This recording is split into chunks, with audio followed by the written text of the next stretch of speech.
Hey folks, another little video for you here. I got a bunch of packages at work today and I'm pretty sure they're all car stuff. So let's break into them. It's an unboxing video, which would be better if I had brought a knife with me. Oh well, this one will rip open. Alright, what is this? Good question. Ah, okay. So, we're going to try one of these. I tried it in the Prius, and because of the limited amount of space in the Prius, it really didn't work there. But I'm hopeful that because I have more room here in the Sienna, that this one will work here. And I might have bought two of them, and that was a bad decision. I really only have space for one. But that's okay. I'm sure I can give the other one away. This, if it will ever come out of the package. There we go. This goes on the back. Oh, this is the two set. All right, this goes on the back of the seat. So in my case, it'll go on the back of the passenger seat. Hello. And it just provides a whole bunch of different pockets. You can put a tablet or a phone or whatever in here, put your cleaning supplies in here, put your end-of-day bathroom supplies in here, whatever you might need. It goes around the headrest piece. And then this one has a belt that secures it onto the front of the seat. And then there's a couple of ties and clips down here at the bottom. So that keeps it in place. There's also a couple of hooks here at the bottom, which I believe are also for securing it. But I suppose if you left them loose, you could hang things off of it. So very excited to have those show up. I'm definitely going to make use of one of them. Not sure what I'm going to do with the second one. So those came in.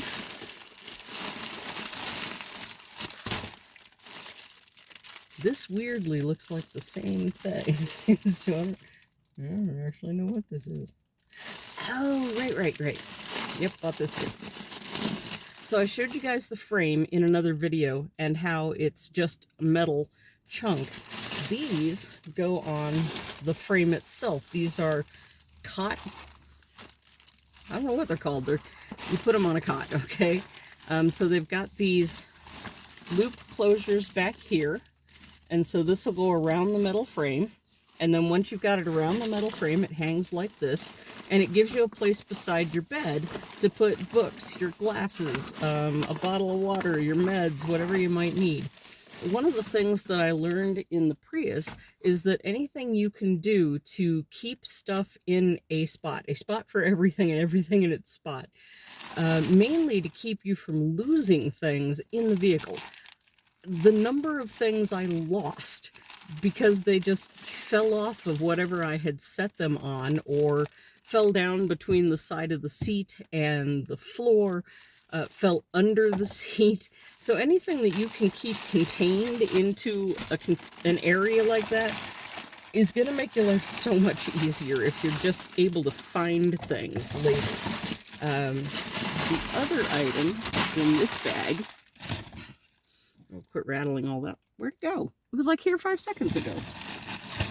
Good grief.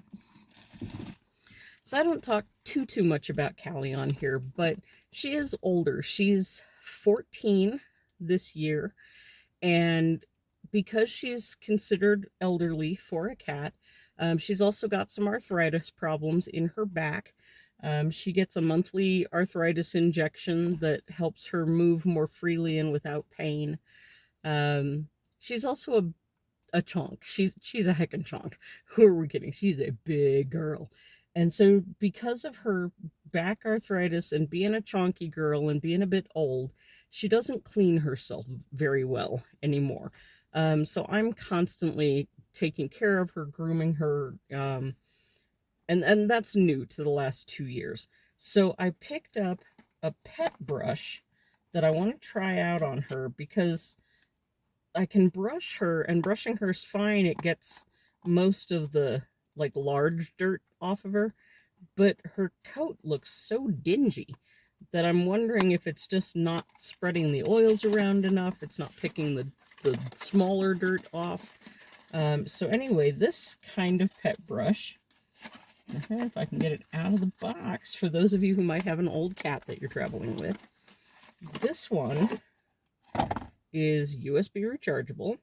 it makes steam. I don't know how hot the steam is, but it makes steam, and it looks like a gigantic cat tongue. My hope is that between the steam and the cat tongue kind of bristles, that I'll be able to get some of the finer dirt off of her and get her coat to stop looking gray in some places and white on places that aren't white fur. So yeah, I'll have to learn how to use this. It doesn't appear to have come with much in the way of instructions, so interesting. And I don't seem to have thrown the instructions on the floor, which would be like me. So that happened. That's bag number 1. But yeah, mostly car stuff. Box number 2 is heavy and awkward and loaded in a way that the heaviest part is in one corner, which suggests to me that this is part of a hitch, because those are pot iron or whatever, they're super heavy. Give me just a moment to untape it and we'll find out what's in box number 2. All right, did I mention that box number 2 was heavy and awkward? Because of this. This, I believe, not that I've opened it yet, but I'm fairly confident this is a hitch riser. I noticed when they installed the 2-inch hitch receiver that it's positioned about 3 inches lower on the vehicle than I would have expected based on other vehicles that I've seen with 2-inch hitch receivers. Perhaps if I had had it done, well, perhaps if the person who bought this vehicle in 2013 had it factory installed, maybe it would be in a different location. But as it is, that's not the case on this Prius. So let's see what this is.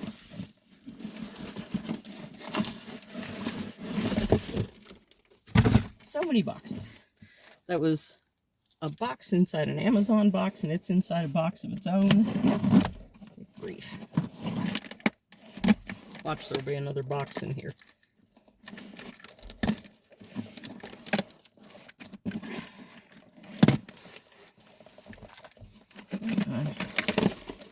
Yep.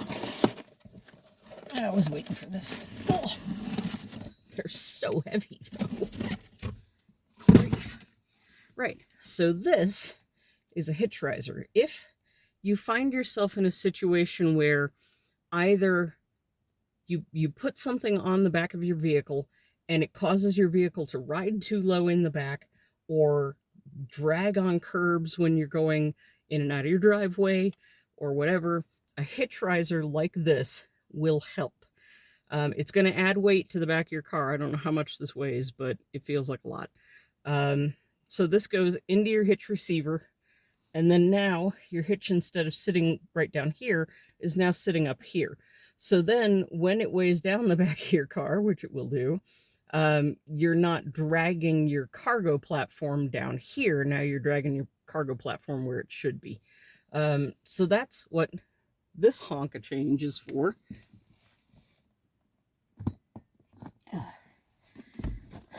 Okay. And these, I read the reviews on that piece of equipment before I bought it. And one of the things all the reviews said is that it's not tight. I can't remember what it's called. Anyway, the margins of error between when you say that a 2-inch hitch receiver is going to receive something that's 2 inches, they don't necessarily cut it to exactly 2 inches, because then you might get that problem of it going tunk and hitting each other.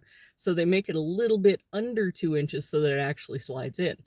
Well, because these are made in China, their idea of a little bit under 2 inches is a reasonable enough gap that you get side-to-side shimmy on your cargo platform, and you don't want that. So what these do is these clip on, basically like this. And the idea is that they create a more solid bond between the hitch receiver and the hitch riser. So I bought one to solve that problem. And I noticed that the cargo platform has a similar problem, that where it's supposed to slot into the 2-inch hitch receiver, It's also loose, so I do have a fair bit of shake going side to side. So one is to make the hitch riser tight to the hitch receiver. The other is to make the cargo platform tight to the hitch riser. So lots of heavy equipment arrived today. I do have another container coming soon that also has car parts in it, I think. I've forgotten exactly what's in that particular container. And I have another unboxing to show you back at the house. So let me get back home. We'll do that unboxing also, and this will be just a whole day of unboxing. And one final unboxing, complete with assistant. Let me get this box open. So inside that box was this box. And inside that box was this box, specifically Boxio. This is a separating toilet. So let me show you what the contents of this box contains. Firstly, it comes in two sections. The part that you have to buy for the toilet part itself is all in this bigger box, but you can also buy this pedestal that it sits on, and it lifts it a little higher up off the floor to closer to a normal toilet height. That felt important to me if we're going to be using this inside of a dwelling, which might happen if I'm in a dry cabin. I wanted something that I wasn't going to have to crouch onto every single time. The pedestal conveniently also holds the hemp that they provide for you, which is kind of like pine shreddings. It's supposed to help control the odor. It also included this handy Tupperware container that you can put the pine shavings into and shake it all together that way. At least I believe that's what this container is for. But the main guts, the meat and bolts of the thing are in here. So as you can see, it does come with a lid that'll help you contain odors and the like. Because this is a bag it in, bag it out, as it were, this is where all of your solid product would go. Just like with your dog or your cat, you pick up your own, you throw it away in a trash can. That's ultimately how that works. Let's pull all those out. This has got some of the dimensions set up on it. There's a clip set. Not entirely sure what that's all about, so I'll have to read the directions on what the clip set is and what it's for. The red thing. I believe this is a plug. This is my first time seeing it all too, so your guess is as good as mine. All right. 1 second. I don't have a tripod with me today, so let me unbag this and go from there. So down inside the box, you've got your liquid catch basin and your solid catch basin. So the bags that they provide here should fit this container.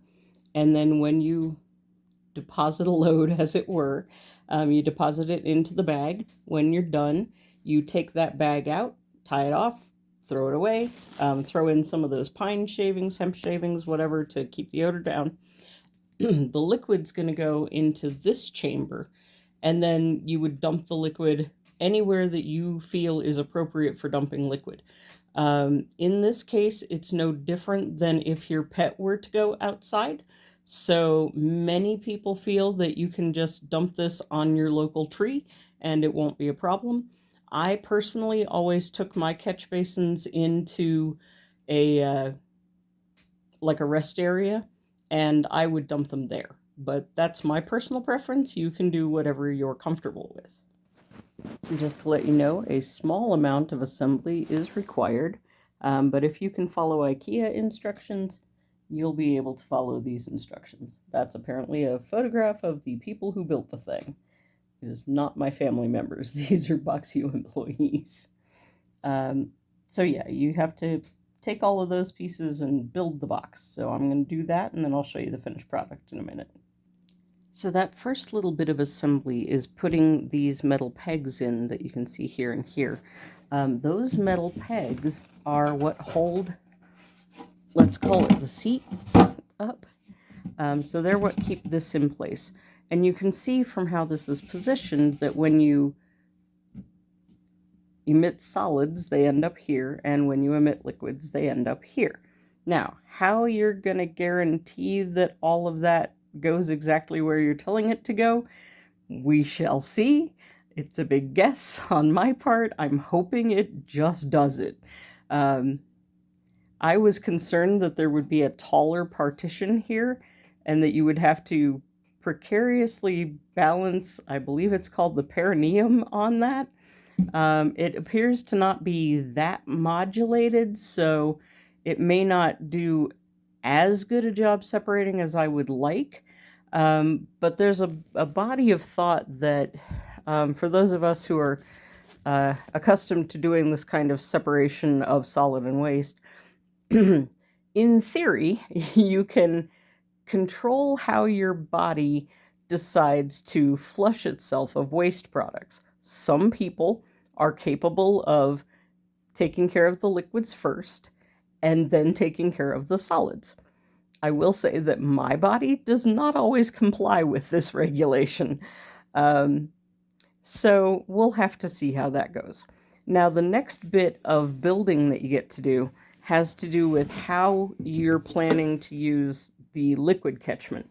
And it looks like, from what I can see in the directions here, that there's one set of plugs and such that you're going to use if you're going to take the container out and dump it somewhere, and a different set of rings and containers and the red plug that you use if you're going to use it and then leave the liquids in it, but you don't want any splashback or spillage or anything like that.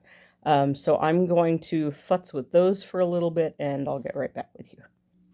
So yes, that's exactly what that red plug is for, so that if you plan to deposit liquids multiple times in a short time frame, you could make a deposit, cap it off, make another deposit, cap it off, do that until the device is full, and then you would take it out and dump it. Some people would prefer that level of convenience. There is also a lid that goes over this back piece here. It conveniently tucks down inside this whole gadget. So mine is currently right back here. And so you can put that lid over whatever you might have deposited in the back, conveniently covered in pine. And then you've got that whole setup there, and everything should be odor tight as a result of all of those stop gaps that you've put on. But if you find that it's not as odor tight as you would like, there is also a lid that goes over the entire thing. So once you've got that lid on there, throw a cushion on that. You've got an extra seat in your vehicle, whatever you need. So that is the basic idea of the Boxio toilet. And once I've actually used it, I will let you know what I think.